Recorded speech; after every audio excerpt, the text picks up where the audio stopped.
अस्सलाम वालेकुम। आपको आज के प्रोग्राम में खुशामदीद। अमेरिका और इसराइल की जो ईरान के हवाले से जंग है, उस हवाले से एक अहम खबर ये आई है कि अब से कुछ देर पहले अमेरिकी सदर डोनाल्ड ट्रंप ने ईरान को 48 घंटे का एक अल्टीमेटम जो है वो दे दिया। उन्होंने कहा कि ईरान के पास 48 घंटे हैं, कोई मुआहिदा कर ले या अपना हुर्मुज़ खोल दे, वरना उस पर क़यामत टूट पड़ेगी। अब दूसरी तरफ अमेरिका और इसराइल की ईरान के खिलाफ जंग के आगाज से पाकिस्तान के हवाले से बहुत बात होती रही है। पाकिस्तान दोनों पार्टीज के दरमियान पैगामात की तरसील में अहम किरदार अदा करता रहा है। पाकिस्तान की सिफारती कोशिशों को दुनिया भर में अगरचे सराहा जा रहा है। गुज़िश्ता दिनों अमेरिकी सदर डोनाल्ड ट्रंप का भी कहना था कि पाकिस्तान के जरिए ईरान अमेरिका मुज़ाकरात में पेशरफ्त हो रही है, लेकिन गुज़िश्ता रोज अमेरिकी अखबार वॉल स्ट्रीट जर्नल ने एक रिपोर्ट में दावा किया था कि ईरान ने सालिसों को आगाह कर दिया है कि वो आइंदा दिनों में इस्लामाबाद में अमेरिकी हुक्काम से मुलाकात के लिए तैयार नहीं है। पाकिस्तान ने अमेरिका ईरान में सालिसी से मुतालिक जो सोशल मीडिया पर सरगर्म खबरें हैं, इनकी तरदीद की है। तर्जुमान दफ्तर खारजा ताहिर अंद्राबी ने अमेरिका ईरान सालिसी से मुतालिक इन मीडिया रिपोर्ट्स पर कहा है कि मुबैना सरकारी ज़राए से मंसूब झूठे इल्जामात को मुस्तरद करते हैं। ईरानी वज़ीर ख़ारजा अब्बास अराग़ची ने मुखालिफिन के झूठे प्रोपेगेंडे की भरपूर तरदीद कर दी।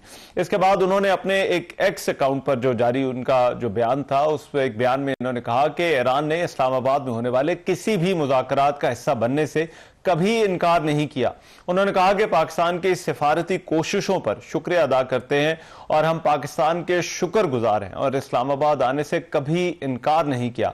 हमारी तरजीह एक गैर कानूनी जंग के मुस्तकिल और हतमी खात्मे की शराइत है जो हम पर मुसल्लत की गई है।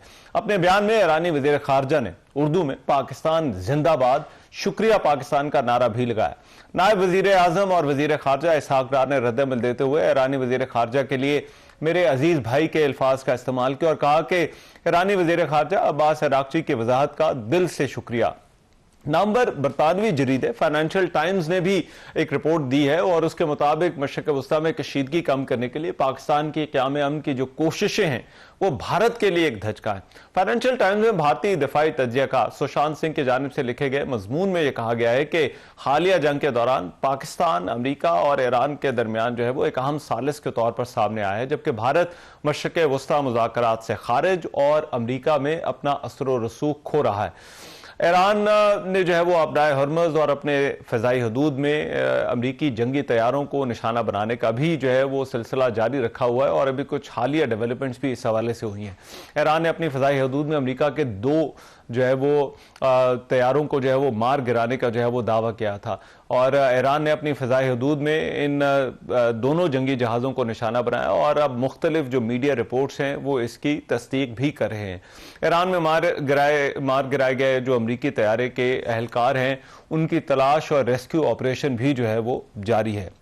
अब ये जो जंग की सूरत हाल है, इसमें एक तो पाकिस्तान का किरदार, फिर दूसरा अमेरिका और इसराइल इस जंग को जो है वो किस तरह से जो है वो देख रहे हैं, क्या जंग में शिद्दत आने वाली है या नहीं, ये जो तमाम सूरत हाल है ये खत्ते पर किस तरह से असरअंदाज हो रही है। प्रोग्राम में सबसे पहले जो है वो इस पर बात होगी। मुशाहिद हुसैन सैयद साहब जो है वो मेरे साथ मौजूद हैं, चेयरमैन पाक चाइना इंस्टीट्यूट, माहिर बैनुल-अक़वामी अमूर, उनसे इस हवाले से सबसे पहले जो है वो बात करेंगे। मुशाहिद साहब बहुत शुक्रिया, grateful for your time.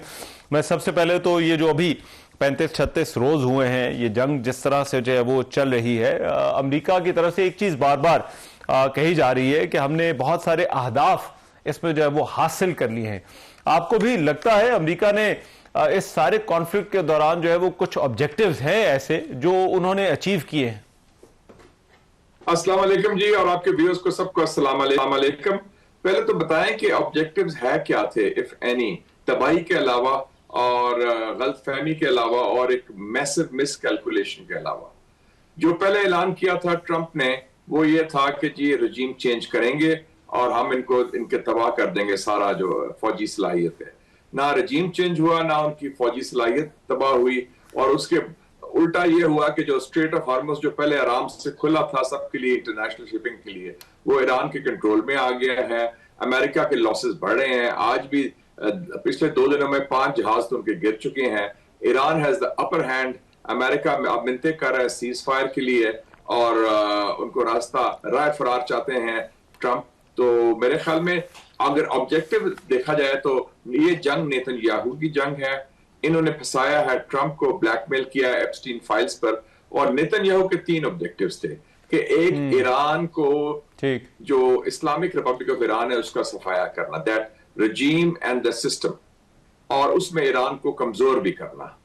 Number 2 था objective reshape the Middle east, greater Israel. और नंबर 3 था कि फलस्तीनी रियासत के क्याम को साइडलाइन करना।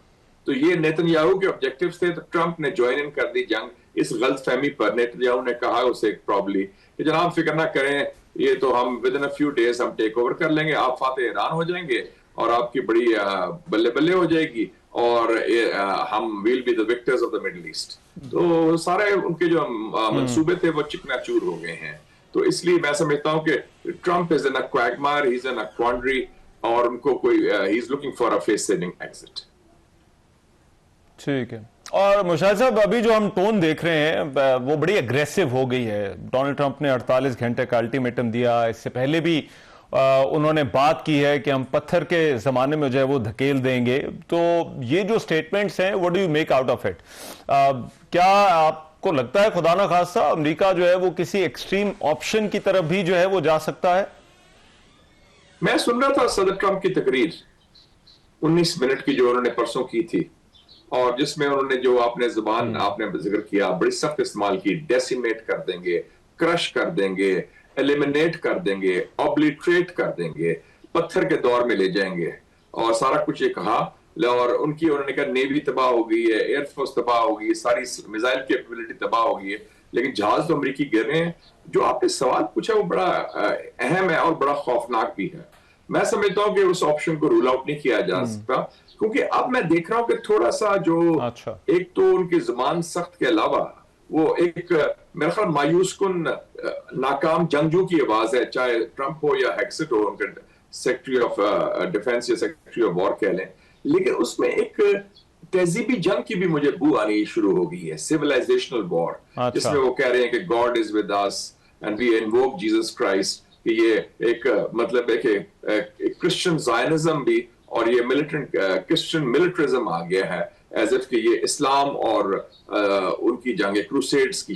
तो क्रूसेड्स की जो बातें शुरू हो गई कि क्रूसेड कर रहे हैं हम, तो ये बड़ी खतरनाक बात है। और जो आपने भी बात की कि जो इंतहाई कदम, मैं उसको रूल आउट नहीं करता, क्योंकि ये नाकाम है, ये मायूस हैं और ये डेस्परेट हैं।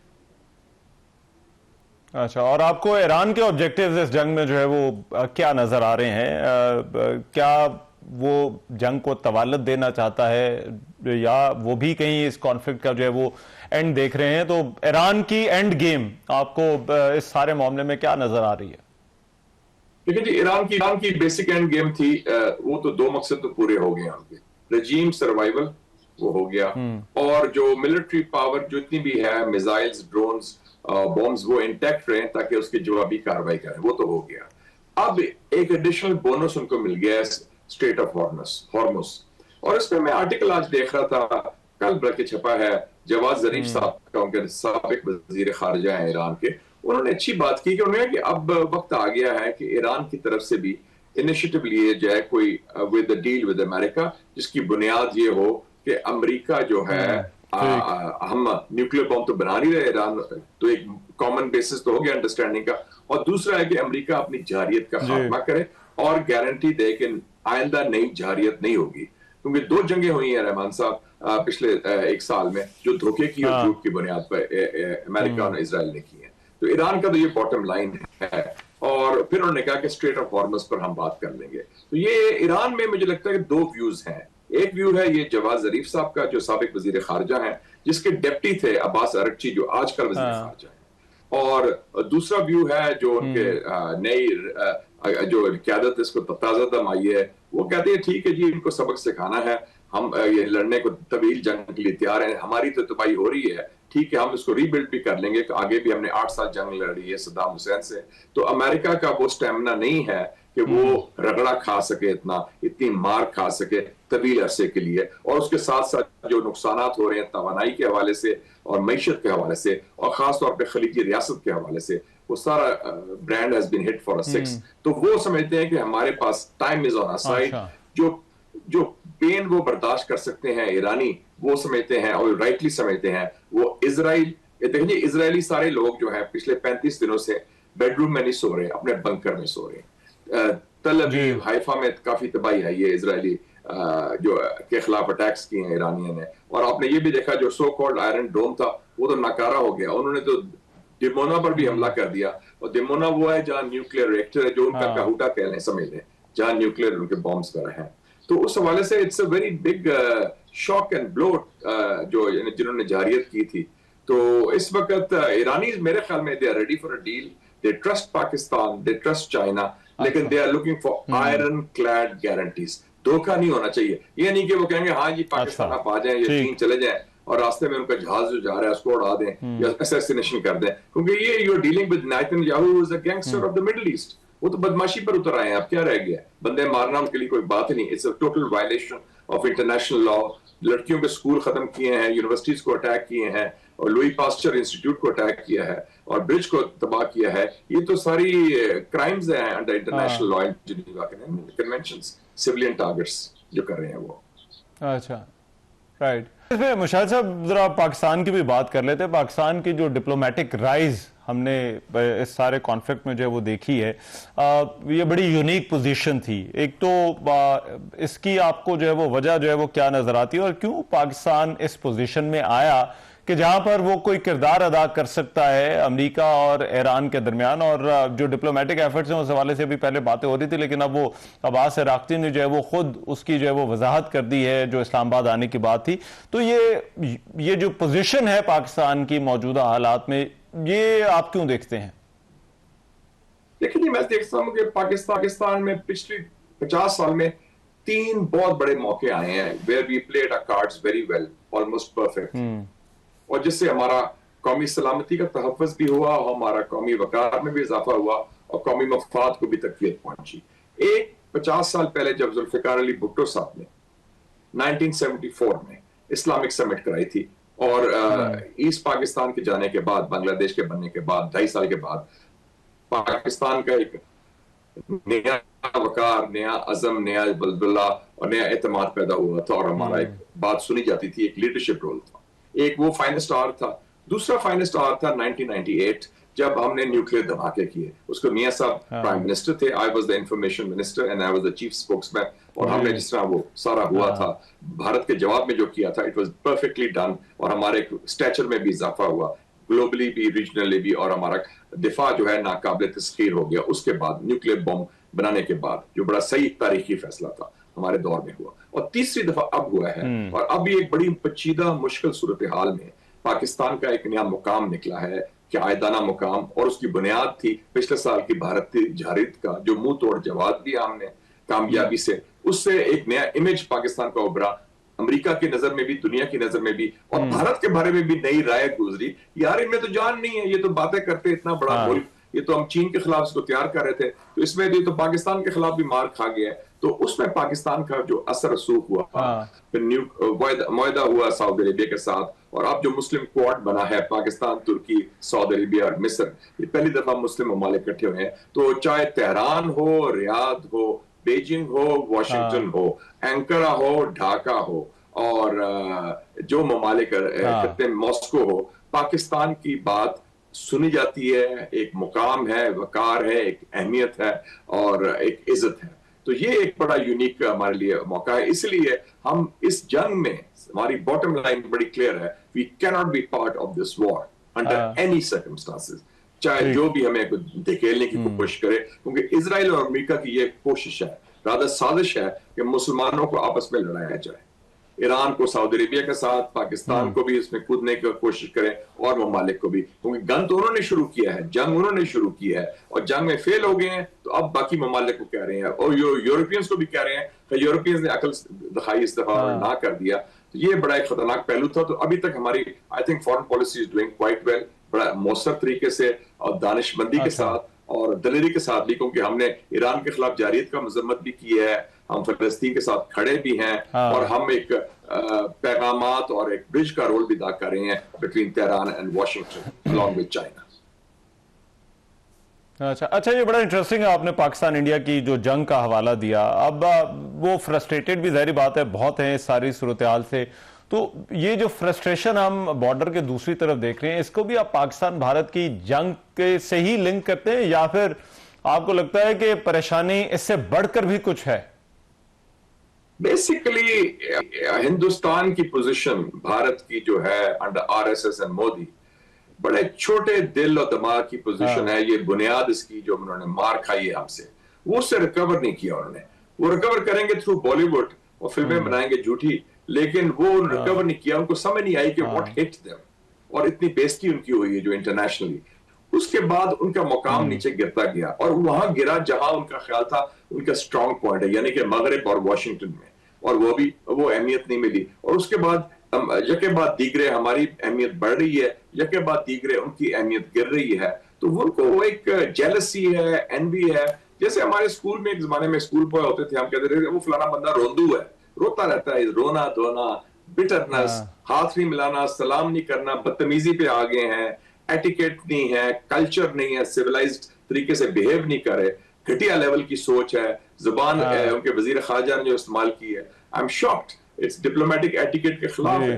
और इतना बड़ा मुल्क और इतना छोटा जहन, I think they should be ashamed of themselves, the ruling elite of India. इसलिए इंडिया के अंदर उनको बहुत तनकीद हो रही है कि ये आप कर क्या रहे हैं, आपने सब तबाही कर दी है। शाइनिंग इंडिया, राइजिंग इंडिया, अब तो है whining India and India crying India. I think that's a more appropriate slogan for them. ये आपने जो वाइनिंग इंडिया का, मेरा ख्याल है ये ज्यादा बेहतर बैठता है उन पर। लेकिन हमारे लिए मुशाहिद साहब, अब ये जो पोजीशन ऑफ न्यूट्रलिटी है, इसको मेंटेन करना आने वाले दिनों में ये कितना बड़ा चैलेंज बन सकता है? देखिए, पाकिस्तान का ये बड़ी पोजीशन है कि इस वक्त अल्लाह का फजल है कि the countries of the region need Pakistan. US needs Pakistan for communication with Iran, Iran needs Pakistan for US communication with the US and other countries। और हमारी वॉइस OIC में 19th of March की जो फॉरेन मिनिस्टर्स कॉन्फ्रेंस थी, उसमें जो resolution totally one sided जा रहा था ईरान के खिलाफ, वो हमने स्टैंड लिया, हमारे फॉरेन मिनिस्टर डार साहब ने स्टैंड लिया कि नहीं जनाब, ये ऐसे बात नहीं है, you are going too far, we have to understand के हमारे उनसे भी ताल्लुकात है। सो हमारे रिलेशनशिप एक मुल्क के साथ किसी के एक्सपेंस पे नहीं है। हमारे खलीजी ममालिक से बड़े अच्छे ताल्लुकात हैं, गो कि वो बड़े खिलाफ है ईरान के, लेकिन उनको मालूम है कि हमारे ऐसे ताल्लुकात हैं। ईरान एक ब्रदर मुल्क भी है, हमसाया भी है, 1000 किलोमीटर का बॉर्डर भी है। तो जैसे टर्की की पोजीशन जा रही है, हमारी भी वही जा रही है। तो हम अभी तक मेंटेन करेंगे, और मेंटेन करेंगे क्योंकि करना चाहिए भी और करेंगे भी इंशाल्लाह। क्योंकि बिकॉज हमारे जो कोर मफादात हैं वो मुंसलिक है इससे। इसमें हमने किसी से कोई बदला नहीं लेना, किसी की जंग नहीं लड़नी, और किसी की इमा पर ये नहीं करना कि उसको खुश करना है या उसके खिलाफ करना है। We have to do what is the right thing, and it is a principled approach, whether it's Palestine or whether it's the aggression against Iran। और अगर ईरान ने कोई गलत काम किया तो हम उसकी भी तनकीद करते हैं। तो हमारा, मेरा ख्याल में मौकफ ठीक जा रहा है। यूएन में आपने दोनों रेजोल्यूशंस को वोट किया, that showed that it's a tricky balance, but we are maintaining it माशाल्लाह। राइट, ठीक है मुशाहिद साहब, मुझे अभी एक ब्रेक लेनी है, लेकिन कुछ और सवाल आते हैं खास तौर पर चीन के हवाले से, और फिर इस जंग का मुस्तकबिल जो है वो क्या हो सकता है, उसके असरात क्या हो सकते हैं। ब्रेक के बाद वापस आ रहा हूं।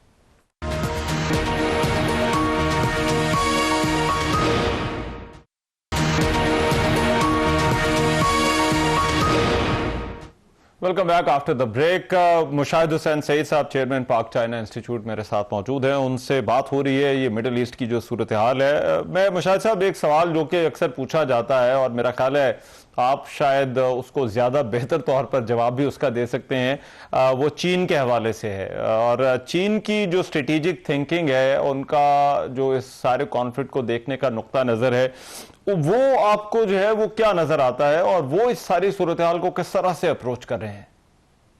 चाइना का याद रखेंगे व्हेन चाइना एक क्राइसिस को देखता है तो they number one look at the big picture, दूसरा they look have a long view. ये नहीं कि अभी क्या हो रहा है। इस वक्त उनकी जो सोच है, एक तो in the short term they are, I think, sense of satisfaction. उनको पेट्रो डॉलर से पेट्रो युआन आ गया है, उनका जो है उनकी अहमियत भी बड़ी हुई है, उनसे फोकस हट गया है। और मेरे ख्याल में जो अगले 5 साल में एक जंग लोग कहते थे आएगी अमेरिका और चाइना की ताइवान के ऊपर, अब वो जंग नहीं होगी। ये ईरानियों ने जो दिफा किया है और जिस तरह उन्होंने रगड़ा दिया है, फेंटी लगाई है अमेरिका की, इजराइल की, अब अमेरिका की जरूरत नहीं होगी कि चीन को मैली आंख से देखे। तो चाइना का दिफा ईरान ने इस जंग में कर लिया है, तो एक उस हवाले से बड़ा अच्छा। लेकिन they are looking at the big picture also at the long view. Long view क्या है? प्रेसिडेंट ट्रंप ने विजिट करना है चाइना 14th and 15th मई। एक दफा पहले का भी दौरा मुलतवी हो चुका है। अब वो चाइनीज उन्हें कह रहे हैं कि जनाब आप 14 मई आने से पहले आप ये जंग का खात्मा करें। हम नहीं चाहते कि आप तशरीफ लाए चाइना और उस वक्त जंग आप बॉम्बिंग कर रहे हो ईरान की। तो एक चाइना ने वो भी उनको कह दिया, और चाइना को अमेरिका चाहता है, ईरान चाहता है कि वो गारंटर बने। लेकिन अच्छा है, पाकिस्तान ने जो उनसे 5 पॉइंट की बात भी की, असूली बात भी की, उसमें चाइना ने क्या कहा? Primacy of the UN charter, United Nations की बालादस्ती, ना कि अमेरिका या इजराइल की बालादस्ती। और उन्होंने ये भी कहा कि जो सॉवरेनिटी है, independence and territorial integrity of states, तो चाइना का एक असूली मौकफ है, वो इसमें कूदेंगे नहीं। वो इस शर्त में गारंटर बनेंगे अगर दोनों मुमालिक ईरान और अमेरिका बैक वक्त उन्हें कहें कि जनाब please help us out, be the mediator, be the interlocutor, be the bridge between the two. और पाकिस्तान की यही कोशिश है, और चाइना और पाकिस्तान मिलकर भी अपने पोजीशन दी है कि चाइना प्लस मुस्लिम क्वाड जो बनाया पाकिस्तान ने, पाकिस्तान, सऊदी अरेबिया, तुर्की और मिस्र का, वो भी है। सो एक नई सिचुएशन तो पैदा हो गई है। और इसमें एक इंपॉर्टेंट बात जो हुई है कि पाकिस्तान इज इमर्जिंग एज एक मॉडल और एक strategic alternative to the Gulf countries in terms of security and diplomacy. और उसकी बुनियाद जो 4 मुस्लिम ममालिक का क्वाड बना है, ये बहुत तारीखी है। इसका मैं समझता हूँ बड़ा पोटेंशियल है। आइंदा ये सारे मुस्लिम मिडिल पावर्स हैं जिनमें जान है, जिनमें अपनी सलाहियत है, सफारती हो, सियासी हो या फौजी हो, और अपने अपने खित्ते में अहम किरदार अदा कर सकते हैं। तो अमेरिका की जो कमजोरी आई है, मैं क्या समझता हूँ it's the beginning of the end of the American empire. ये जो जंग हुई है, क्योंकि जिस किस्म का उनको सबक मिला है, वो फंस गए हैं, and they have never won a land war in Asia. अच्छा, इंटरेस्टिंग है मुशाहिद साहब, आपने जो खलीजी ममालिक का जिक्र किया। अब आपको इस जंग के बाद एक तो ईरान और खलीजी ममालिक के ताल्लुकात किस तरह के नजर आ रहे हैं, और प्लस इस जंग ने इस खलीज के ममालिक को किस तरह से जो है वो ये जंग तब्दील कर सकती है? देखिए जी, खलीजी ममालिक का 2-3 चीजें बड़ी वाज़ेह हो गई ना। एक तो एक चीज हो गई कि उनका जो इन्हिसार था कि सारे अंडे अमेरिकी टोकरी में डालें, वो पॉलिसी फेल हो गई। They put all the eggs in the American basket. और उनका ख्याल था कि अमेरिका से हम अड्डे भी देंगे, उनको अब हथियार भी लेंगे, उनको हम पैसा भी देंगे, और अमेरिका हमारी हिफाजत करेगा। अमेरिका उसमें फेल हो गया।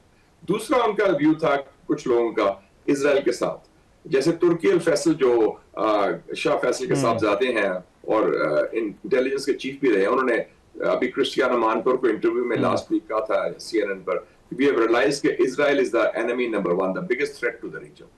और तीसरी बात है कि जो गल्फ ब्रांड था, peace, prosperity, Dubai shopping festival, जो दुनिया में जो मर्जी हो, this is an island of prosperity, यहाँ चिड़ी नहीं फड़केगी, यहाँ सब अमन सुकून रहेगा। सो दे हैव रियलाइज्ड कि ये तो हम we are caught in the eye of the storm, और एक नया अरेंजमेंट करना पड़ेगा। देखिए, ईरान इराक जंग हुई, उस जंग 8 साल चली, उस जंग के पीछे सारे खलीजी ममालिक ने इराक का साथ दिया, लेकिन उसके बावजूद सऊदी अरेबिया की ईरान की सुलह भी हुई 2023 में, उसके बावजूद इनके ताल्लुकात मामूल पर भी आए, चाहे यूएई हो और चाहे बहरीन हो या मिस्र हो।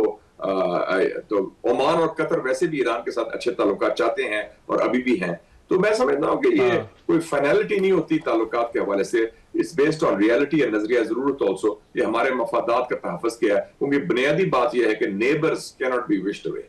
वो उसी खत्ते में रहते हैं, ईरान भी उसी खत्ते में है, खलीज भी उसी खत्ते में है, स्ट्रेट ऑफ हॉर्मस भी उसी खत्ते में है, और उनकी जो है destinies are interlinked and intertwined. Right. और लास्टली अमेरिका तो इस जंग से जो है वो निकलना चाहता है, इशारे भी दे रहा है, लेकिन क्या इसराइल जो है वो इस जंग से जो है वो निकलना चाहेगा उनका, या वो इस जंग में जो है, क्योंकि एम्बैरेसमेंट तो उनको जो है वो बहुत हो चुकी है, तो अगर कोई एग्जिट होता है तो वो फिर इसराइल पर उसके इम्पैक्ट या असरात जो है वो क्या होंगे? इसराइल को बहुत मार पड़ रही है, और आपने बड़ा सही तफरीक की कि there is a difference between the American objectives जो ट्रंप के हैं, क्योंकि ट्रंप का तो है ना कि उसका सियासी मुस्तकबिल एट स्टेक हो जाएगा, मिड टर्म इलेक्शन वो हार जाएगा, अगर हार गया तो अगर डेमोक्रेट्स आ गए तो फिर वो उसकी इम्पीचमेंट हो जाएगी। ट्रंप नेतन्याहू को मालूम है कि he is a war criminal. जिस दिन जंग खत्म हुई वो जेल में जाएगा, या इजरायली जेल, वैसे करप्शन के चार्जेस हैं, और या इंटरनेशनल जेल, इंटरनेशनल क्रिमिनल कोर्ट का, उसको तो हथकड़ी लग के वो ले जाएंगे द हेग में। तो वो उसको it's a question of his survival personally and politically, और वो चाहेगा कि अमेरिका को हम ज्यादा फंसाऊं। आप देखा ना परसों क्या हुआ, स्टीव बैनन एक मेगा क्राउड का बड़ा इंपॉर्टेंट इंटेलेक्चुअल है, स्कॉलर है, उसने कहा कि ये जो उसका बेटा है नेतन्याहू का, ये मौज कर रहा है अमेरिका में, इसको कहें जाके लड़े ईरान के खिलाफ। ये क्यों कर रहे हैं? वह इजराइल यही कह रहा है ना अमेरिकन को कि आप फौज भेजो, सेंड द ग्राउंड ट्रूप्स, और ग्राउंड ट्रूप्स इजराइल नहीं आएगा, आप जाके लड़ो, उनको मरवाओ। और आखिरी हरबा मुझे डर है कि ये न्यूक्लियर तक बात ना चली जाए, which will be tactical nuclear weapons. That could be very very devastating. तो इजराइल जो है इसको लगाम देना बहुत जरूरी है, और वो एक मुल्क दे सकता था और अब भी दे सकता है, वो है अमेरिका और ट्रंप। अगर उसमें हिम्मत आए कि वो इजराइल लॉबी के खिलाफ और एप्स्टीन फाइल्स की ब्लैकमेलिंग से बाहर निकल आए। ठीक, बहुत शुक्रिया मुशाहिद हुसैन सैयद साहब, always a pleasure having you on the show. Programme में एक ब्रेक लेता हूँ, वापस आ रहे हैं इस ब्रेक के बाद।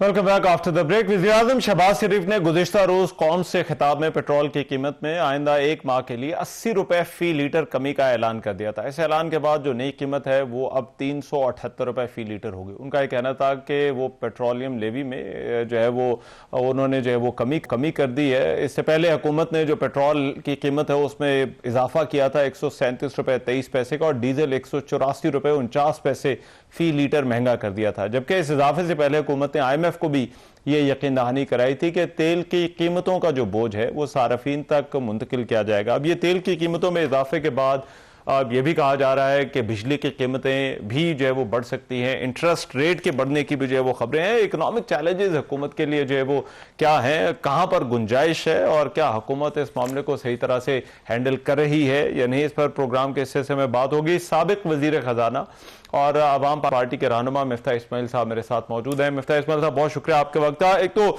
सबसे पहला जो है वो इशू तो तेल की कीमतें हैं, बढ़ाई, फिर जो है वो 80 रुपए उनमें जो है वो कमी कर दी। हुकूमत का आर्गूमेंट मिफ्ता इस्माइल साहब ये है कि कोई हमारे पास मार्जिन नहीं है, तो क्या वाकई कोई ऑल्टरनेटिव या मार्जिन हुकूमत के पास नहीं है कीमतें बढ़ाने के अलावा? देखिए, शुरू में वजीर आजम साहब ने ये फरमाया था कि वो ऑस्टेरिटी करेंगे, हुकूमत अपने अखराजात कम करेगी और हुकूमत अखराजात कम करके वो बोझ अपने ऊपर लेगी। ये 2-3 मरतबा वजीर आजम ने मार्च में तकारीर फरमाई। मेरे ख्याल से 27 मार्च तक तो इनका ये इरादा था कि ये बोझ खुद बर्दाश्त करें, लेकिन फिर उसके बाद 2 हफ्ते में हुकूमत की बस हो गई, अब वो बोझ बर्दाश्त नहीं कर सकते तो वो बोझ हमारे ऊपर डाला। और जब कल ये बात पॉइंट आउट की गई मुझ जैसे कुछ लोगों ने कि भाई आप 40% टैक्स ले रहे हैं पेट्रोल पे, पेट्रोल जब आपने 454 रुपए का लीटर करा है तो उसमें 187 रुपए आप टैक्स ले रहे हैं, 40%, तो थोड़ी सी तो कोई इतना तो जुल्म ना करें। तो फिर थोड़ी सी कुछ हया किए इन्होंने और 80 रुपए कम किए, जिसका मैं शुक्रगुजार हूँ अवाम की तरफ से, हुकूमत का। लेकिन आप क्या कर सकते हैं, मतलब देखें दुनिया में कीमतें तो बढ़ी हैं, हम यहाँ पे ऑस्टेरिटी करने के लिए तैयार नहीं है। हम 500 अरब रुपया PSDP पे कट डालने के लिए तैयार नहीं है। हमने पिछले महीने 43 अरब रुपया MNAs और MP हजरात को दिया है। MNAs हजरात को हुकूमत के अपने अपने इलाके में 25-25 करोड़ रुपया सब हर MNA को दिया है। हम वो काटने के लिए तैयार नहीं, हम दिखावा करने के लिए तैयार है कि हम तनख्वाह में से 20% काट दिया वगैरह वगैरह। लेकिन जो सब्सटेंशियल ऑस्टेरिटी हो सकती है कि 1,500 अरब रुपए आप सूबों से लें, 500 अरब रुपया वफाक डालें, ये 2,000 अरब रुपए बचाएं आप, वो हुकूमत कर नहीं रही। और हुकूमत की इतनी कन्विक्शन नहीं है, इतनी करेज नहीं है, तो फिर जाहिर है कि आवाम पे ही बोझ पड़ेगा। अच्छा, और इस सारे में आप IMF का किस हद तक जो है वो कीमतों के बढ़ने में अमल दखल देखते हैं? देखिए रहमान भाई, इस पे 2 चीजें देखने की। एक चीज तो ये है कि आपको महंगा तेल खरीद के सस्ता पेट्रोल या सस्ता तेल नहीं बेचना चाहिए। मैं इस बात से एकदम हुकूमत की एग्री करता हूँ कि हुकूमत को अपनी कॉस्ट से नीचे नहीं बेचना चाहिए, और वो नहीं बेच रही है। ये बात इधर तक तो मैं समझता हूँ। लेकिन ये जो टैक्स ले रही है ये शायद मौखर कर सकती थी, हिंदुस्तान ने किया, साउथ अफ्रीका ने किया, और बहुत सारे और ममालिक हैं जिन्होंने कस्टम ड्यूटियां कम कर दी या खत्म कर दी है 1 महीने के लिए, कि भाई 1 महीने तक अगर इतना बहरान आया तो हम थोड़े अपना हुकूमत तो ड्यूटी लेना छोड़ दे या हुकूमत टैक्स लेना छोड़ दे। तो ये कर सकते थे। जहां तक IMF का ताल्लुक है, तो अभी क्योंकि आपके अमेरिका से भी मुज़ाकरात है, अब रिलेशनशिप अच्छी है, दुनिया आपकी तरफ देख रही है, फॉरेन पॉलिसी पे हमारा एक बड़ा अच्छा चल रहा है, तो शायद IMF आपकी बात मान जाए, और इसी की वजह से इन्होंने बात मान भी गए हैं। लेकिन द थिंग इज कि आपका भी कन्विक्शन होना चाहिए ना। अगर आप 24 घंटे में पॉलिसी चेंज कर रहे हैं, अगर आप 3 दिन में पूरी 27 मार्च को आप कह रहे हैं कि हम तमाम बोझ बर्दाश्त करेंगे, हम सीने पे पत्थर रखेंगे, 1 अप्रैल को आप कह रहे हैं नहीं नहीं नहीं भाई हमसे नहीं हो सकता, तुम लोग ये 200 रुपए ज्यादा दो पेट्रोल और डीजल के, फिर 3 तारीख को आप कह रहे हैं नहीं नहीं हम 80 रुपए वापस ले रहे हैं, तो आपकी क्या पॉलिसी है, आपकी क्या कॉम्पिटेंस है, आपकी क्या कन्विक्शन है, what do you believe in? देखिए मिर्जा साहब भाई, उन हुकूमत का आर्गुमेंट ये है कि और ये कहा जा रहा है कि गुंजाइश जो है वो नहीं है, और कुछ अर्सा तो उन्होंने कीमतें मुस्तहकम रख ली, लेकिन इससे ज्यादा वो ऐसा नहीं कर सकते। तो ये जवाज बनता है इन कीमतें बढ़ाने के लिए? देखिए, गुजारिश ये है रहमान भाई के 7 मार्च से इन्होंने गलतियां शुरू की। 7 मार्च को या 6 मार्च की रात को जब इन्होंने जाके कीमत बढ़ाई थी, उस वक्त कीमत बढ़ाने का कोई जवाब नहीं था। अगर आपको ये लग रहा था कि शॉर्टेज हो रही है, तो पहले तो आपको अपनी एडमिनिस्ट्रेटिव कंट्रोल से शॉर्टेज रोकनी चाहिए थी, होर्डिंग रोकनी चाहिए थी जो पेट्रोल पंप वालों ने की थी। नंबर 2, आप ये कर सकते थे कि आप टैक्स बढ़ा देते, 55 रुपए जो आपने कीमत बढ़ा दी। आपको मिडिल ऑफ द पीरियड आपने 15 दिन के लिए प्राइस दी हुई थी, सबके पास 28 दिन का माल था, 21 दिन का तो इनके पास कानूनी तौर पे जरूरी है, तो सबके पास सस्ता माल था, लेकिन आपने महंगी कर दी। पेट्रोलियम कंपनीज को आपने 20 अरब रुपए का नफा दे दिया। ये 7 मार्च को गलती की आपने। उसके बाद आपने इस मामले को, इसको क्राइसिस को भी आपने एक टैक्स बढ़ाने का वो समझा, और आपने क्या किया कि आपने डीजल पे टैक्स कम किया और उतना ही टैक्स आपने पेट्रोल पे लगा दिया। अब हम जैसे कुछ लोग हैं जिनको जो थोड़े से नंबर्स देखते हैं, हमें ये पता है कि आप 90 करोड़ लीटर से ज्यादा महीने का पेट्रोल बेचते हैं, लेकिन जो डीजल है वो आप 60-65 करोड़ लीटर बेचते हैं। तो आपने जो ज्यादा बिकने वाली चीज थी उस पर आपने टैक्स बढ़ा दिया, जो कम बिकने वाली टैक्स चीज थी उस पर आपने टैक्स कम कर दिया, तो आपको तो नफा हो गया। जब इन्होंने 55 रुपए किया तो हमने हिसाब लगाया था कि 330 करोड़ रुपए इनको हफ्ते के बच रहे हैं हुकूमत को। तो हुकूमत ने तो अब भी ये फायदा उठाया कि 80 रुपए डीजल पे कम करके 80 पेट्रोल पे जब लगाया तो हुकूमत को फायदा हो गया। और उसके बाद आपने कितनी मर्तबा माइंड चेंज किया। अब गुजारिश मेरी ये है कि 4-6 साल से एक कानून हो चुका है कि यार इसको डीरेगुलेट कर दो, ये आपको प्राइसिंग हुकूमत को करने की क्या जरूरत है। आज हुआ ये है कि डीजल दुनिया में बहुत महंगा हो गया है। जो डीजल का जो इंडेक्स है जिसपे हम कीमत देते हैं डीजल की, तो हमको इनको डीजल की बहुत महंगी कीमत देनी पड़ रही है, लेकिन जो रिफाइनरीज क्रूड लेके आ रही है पाकिस्तान में उनको तो बहुत सस्ता पड़ रहा है, तो वो बहुत ज्यादा नफा कर रही है पूरा रिफाइनरीज आज, और हमको वो नफा देना पड़ रहा है क्योंकि हम एक गलत इंडेक्स पे आ गए हैं आज के हिसाब से। तो अगर आप इसको मिफ्ता भाई, इसमें देखिए ये जो अभी सब्सिडीज की बात हो रही है, आपके ख्याल में ये प्रपोज सब्सिडीज हैं, ये कितना के रिलीफ जो है वो ट्रांसफर होगा आम आदमी को? देखें, सिंध हुकूमत ने कहा है कि वो 2-2 हज़ार रुपए मोटरसाइकिल वाले को देंगे। मुझे नहीं लगता कि कराची में किसी मोटरसाइकिल वाले को भी कुछ मिलेंगे, शायद दही सिंध में कुछ मिले, लेकिन मुझे अगर ये पता नहीं 10 अरब का प्रोग्राम है और 2 अरब रुपए भी लोगों को मिल जाएं तो मैं गनीमत समझूंगा। आप ट्रक वाले को पैसे दे रहे हैं कि हम उसको फिक्स 1 लाख रुपए देंगे, वो ट्रक चलाए या ना चलाए, बड़ा अजीब सा इंसेंटिव है। देखिए, हल जो है ना वो पॉलिसी होता है। हल होता है कि you come up with smart policies and consistent policies. You don't change policies and every day 2 days. और अभी ये जो हुकूमत ने वादे किए हैं, free transport I like, but जो हुकूमत ने, सिंध हुकूमत ने जो वादे किए पता नहीं किस तरह होगा, मुझे नहीं पता। और मैं आपको ये बता रहा हूं कि क्योंकि आज पाकिस्तान में वफाक में और सूबों में करप्शन बढ़ चुकी है, इसलिए कितना पैसा लोगों तक पहुंचता है ये इसका पता नहीं है। अगर एक आपके पास एवेन्यू अच्छा है तो वो बिस्क का आपके पास हाईवे है, बिस्क का रजिस्टर है, उसके थ्रू अगर आपको किसी को पैसे देने हैं तो दें। लेकिन इसके अलावा जब आप ये एक्साइज के रजिस्ट्रेशन से दे रहे हैं या ऐसे ही फार्म रजिस्ट्रेशन से दे रहे हैं उसके पटवारी के कागजात के हिसाब से, तो फिर मुझे नहीं पता कि कितने लोगों को हकदार को पैसा मिलेगा। लेकिन ये जो कोड्स का वो कह रहे हैं कि ये डिजिटाइज्ड होगा और डिजिटाइजेशन की वजह से आपको नहीं लगता है करप्शन कम होगी? भाई गुजारिश ये है कि या तो मैं गलत कह रहा हूं, लेकिन यहाँ पे अमूमन लोग समझ रहे हैं कि पाकिस्तान में तमाम सूबों में और वफाक में करप्शन बढ़ गई है पहले से। अगर ये बात दुरुस्त है, और हमने ये देखा था जब ये एक मतलब बाइंग भी कर रहे थे कि के करप्शन बढ़ गई है, तो ये चीजें अच्छी नहीं है। मैंने आपसे कहा है कि बिस्क का जो नंबर है, वो बिस्क का जो डेटा सेट है वो अच्छा है, उसके थ्रू आप कर सकते हैं। उसके अलावा मुझे जो है वो डाउट लगता है। लेकिन अगेन मेरी गुजारिश ये है कि आप रोज की पॉलिसी तो चेंज नहीं कर सकते ना। आप देखें 27 मार्च से आज 3 मरतबा 3 डिफरेंट पेट्रोल की कीमत आ गई है। ये बात याद रखिए, 3 डीजल की कीमतें आ गई हैं। और हुकूमत जो ये अब तक कह रही है, तो आज हुकूमत जो है वो किसी चीज पे सब्सिडी नहीं दे रही। मैं फिर से रिपीट कर देता हूं ताकि सब लोगों को पता चल जाए। 107 रुपया हर पाकिस्तानी मोटरसाइकिल वाला या गाड़ी वाला पेट्रोल भराता है, तो 107 रुपया लीटर पे टैक्स देता है। ये बात तय है। नंबर 2, जो डीजल पे भर रहे हैं वो भी 37 रुपए आज टैक्स दे रहे हैं हर लीटर पे। हर लीटर पे 37 रुपए टैक्स दे रही है।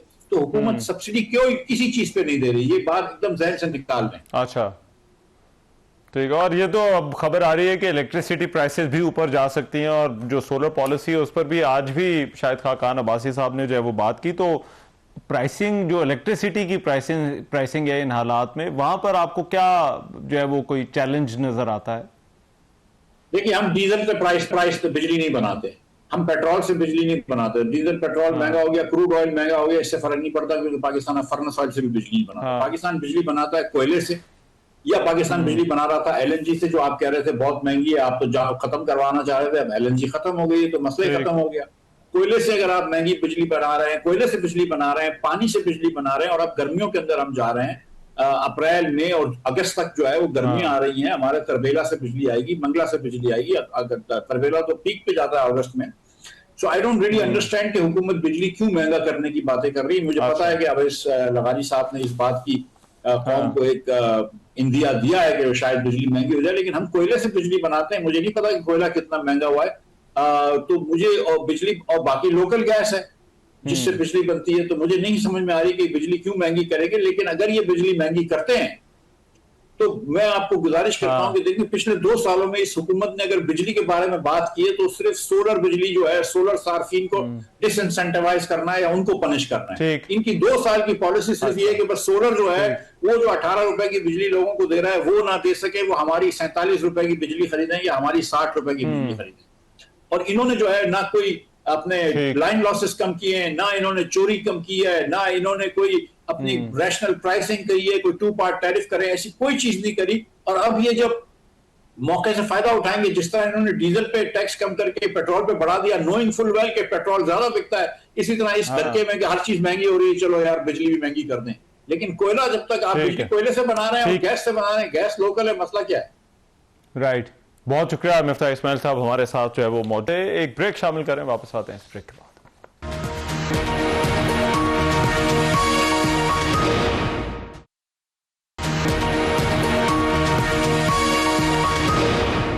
Welcome back after the break. Programme आपने देखा, आज के प्रोग्राम से इतने, इजाजत दीजिए अल्लाह ने के बाद।